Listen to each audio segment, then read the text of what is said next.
नमस्कार,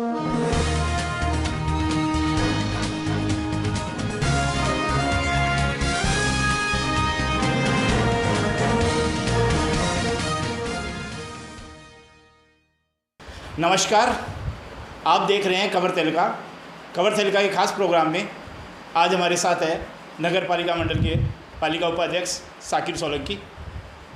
इनसे खास चर्चा करते हैं। साकिर जी,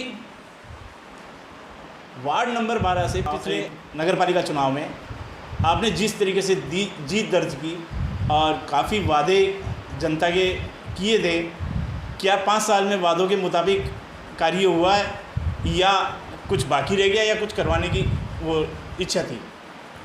मेरा वार्ड नंबर 12 जो है वो काफ़ी बड़ा वार्ड है जी। लगभग 2200 के आसपास उसमें वोटों की संख्या है जी। और जो उसमें से हम 2 ही कैंडिडेट थे जी। एक निर्दलीय थे और एक मैं खुद था कांग्रेस पार्टी से। उसमें से लगभग 1467 वोट पोल हुए थे और मुझे जो है उनमें से 939 वोट मिले थे जी। लक्ष्मणगढ़ में वार्डों के हिसाब से सबसे ज़्यादा वोट लेने वाला वार्ड मेरा ही था जी। 939 वोट मिले थे और 426 वोटों से लगभग मेरी जीत हुई। जी। जी। और वार्ड में विकास की बात है, मेरे से पहले मेरे वार्ड में बहुत सारे काम बाकी थे जिसमें से मैंने लगभग 99% जो है वादे जो लोगों से की थे वो लगभग पूरे मैंने कर दिए। जी। जी। सड़कें बिल्कुल नहीं बनी हुई थी, पानी की लाइनें नहीं डली हुई थी, नालियों का काम था, लाइटों का काम था।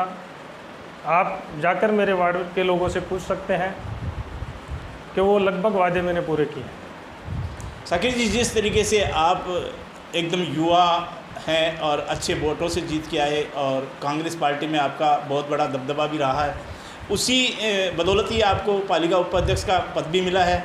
पालिका उपाध्यक्ष पद के बाद आपने जो नगर पालिका में किस तरीके के जनता के सहयोग के लिए और योजना बनाई, किस तरीके से पालिका अध्यक्ष का सहयोग किया? पालिका उपाध्यक्ष बनने के बाद मैंने लक्ष्मणगढ़ के लगभग सभी वार्डों का दौरा किया जी। वार्डों में देखा, जिन वार्डों में जो भी समस्या थी वो चेयरमैन जी के सामने मैंने रखी है और जो भी समस्या थी उनका बराबर से जो है समाधान भी किया लगभग वार्डों में जाके जी।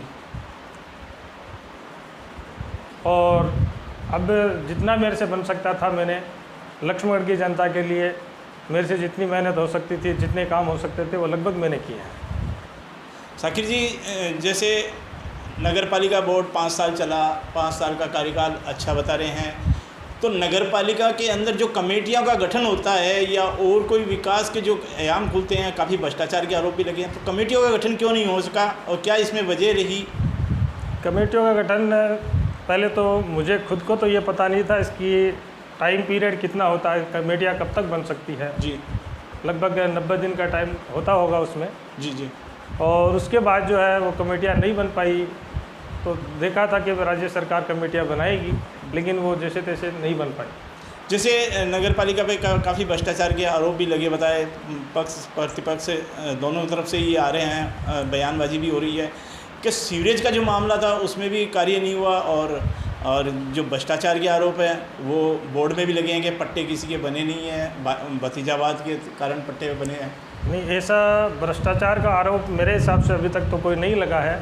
फिर भी जहाँ काम होता है वहाँ ये बातें इस टाइप की अक्सर बनती ही हैं कि उसमें कुछ कमियां रहती है और जो कमियां रही है उनको लगभग हमने दुरुस्त भी किया है।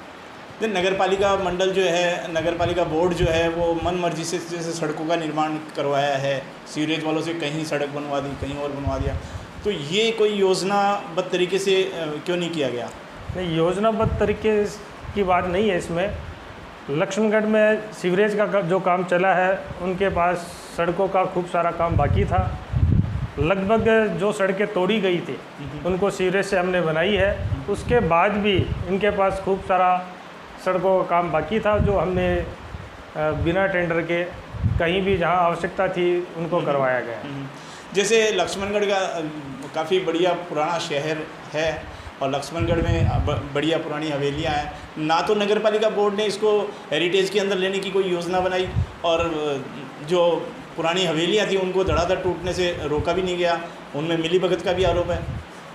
नहीं, हाँ, मिली भगत का आरोप तो अगर लोग लगा रहे हैं वो बात एक अलग है, बाकी ऐसे ही चीज़ें मेरे सामने नहीं आई अभी तक। तो ये जो मार्केट जो बन रहे हैं ये हाउस की परमिशन लेकर के फिर मार्केट निर्माण हो रहे हैं, इसमें कोई रोक टोक की कोई योजना? नहीं, जो भी जितने भी मार्केट बन रहे हैं बिना परमिशन के तो एक भी मेरे हिसाब से नहीं बन रहा है। और अगर कोई जैसे रेजिडेंशियल परमिशन लेके किसी ने कॉमर्शियल बनाया हो तो उनकी जांच करवा ली जाएगी। तो इसमें कोई ऐसे मार्केट भी हैं जो जांच हुई हो? मेरे देखने में तो अभी तक ऐसा कोई नहीं आया। तो अब आपकी नज़रों में जैसे ये मार्केट काफ़ी बने हैं, आपका ये कहने का मतलब? जी, है ना। तो ये जो बने हैं इसमें हवेलियों का हेरिटेज का मामला था, हेरिटेज को भी नहीं करना पाया, तो कहाँ है, कहीं ना कहीं नगर पालिका मंडल या पालिका अध्यक्ष की कमी तो रही है ना? नहीं, अगर जैसे कोई हेरिटेज जैसे पुरानी हवेलियाँ अगर टूटी है तो उनकी जैसे अगर कोई शिकायतें गई है तो उन पर जैसे जो भी कार्रवाई बन सकती है वो की जाएगी। ऐसा भी आया था कि नगर पालिका ने अवैध अतिक्रमण भी किए हैं, स्वयं ने देखा गया है कि कहीं गुमटियाँ रखी है, कहीं कुछ अलग निर्माण हुआ है। नहीं, नगर पालिका के सहमति से ऐसी कोई भी इस तरीके का कोई काम नहीं हुआ है। फिर भी अगर किसी ने भी अतिक्रमण किया तो नगर पालिका को अगर उसकी इंफॉर्मेशन मिली है तो उनको हटा दिया गया। एक जैसे 5 साल के कार्यकाल के अंदर अपन देखा जाए, लक्ष्मणगढ़ के भामाशाह है मुरारका जी, उन्होंने बहुत ही बढ़िया बस स्टैंड का निर्माण भी करवा के नगर पालिका को सौंपा था, लेकिन नगर पालिका उसको चलाने में, उसको दुकानों का अलॉटमेंट करने में काफ़ी नाकाम रही है। ऐसा क्यों? नहीं, भामाशाह जैसे मुरारका जी ने लक्ष्मणगढ़ को जो सौगात दी है बस स्टैंड की, वो बिल्कुल बहुत सराहनीय है। जी जी। और लक्ष्मणगढ़ की जनता के लिए बहुत ज़्यादा उपयोगी है जी। और दुकानों की रही बात अलॉटमेंट की, तो उसका तो अभी जैसे नगर पालिका में हमने प्रस्ताव रखा है, जिस तरीके से भी उनका जो अलॉटमेंट होगा वो हम करेंगे। क्योंकि 5 साल में प्रस्ताव ही नहीं हो पाया। नहीं, बीच में एक बार मीटिंग हुई थी तो कुछ प्लान में कुछ ऐसी कोई खामियां थी, इस वजह से उसका जो है प्रस्ताव पास नहीं कर पाए थे, और अब देखेंगे क्या चले उसको। चलो, ये थे हमारे साथ लक्ष्मणगढ़ नगर पालिका के पालिका उपाध्यक्ष साकिर सोलंकी। एक नई खास मुलाकात के साथ नई शख्सियत से फिर मिलेंगे। नमस्कार।